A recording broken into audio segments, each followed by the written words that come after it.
എൻ്റെ ഒരു സുഹൃത്ത് പയസ് കുന്നശ്ശേരി എന്ന് പറഞ്ഞ ഒരാളാണ്. ഞങ്ങൾ പയസ്സൂട്ടി എന്ന് വിളിക്കും. ഇവിടുത്തെ കുന്നശ്ശേരി പിതാവിൻ്റെ ഞങ്ങളുടെ സമുദായത്തിലൊരു ബിഷപ്പ് ഉണ്ടായിരുന്നു. ഒരു വളരെ പവർഫുൾ ബിഷപ്പായിരുന്നു അദ്ദേഹം.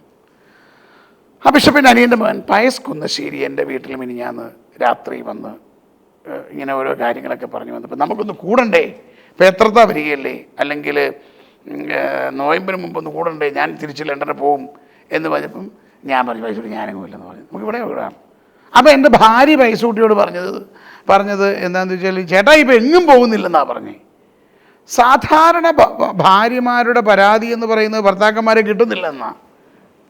ഇത് എൻ്റെ ഭാര്യ എന്നോട് പറയുന്നത് നിങ്ങളിവിടെയും പോകാനാണ് പറയുന്നത്. മനസ്സിലായോ? അപ്പോൾ അതിൻ്റെ മൂല കാരണം എന്താണെന്ന് ചോദിച്ചാൽ, എൻ്റെ ഈ സൗണ്ടും എൻ്റെ രീതികളും മറ്റുള്ളവർക്കൊരു ഉതപ്പുണ്ടാകാതിരിക്കാൻ വേണ്ടി ഞാൻ സ്വയമേ മാറി നിൽക്കുന്നതാണ്. കാരണം എനിക്ക് ശത്രുക്കൾ ആരുമില്ലെന്നാണ് ഞാൻ വിശ്വസിക്കുന്നത്. എനിക്കാരോടും ഒരു ശത്രുതയില്ല. എനിക്കൊരാൾ എന്നെ ശത്രുവായി കരുതുന്നത് എനിക്ക് സഹിക്കാൻ പറ്റത്തില്ല.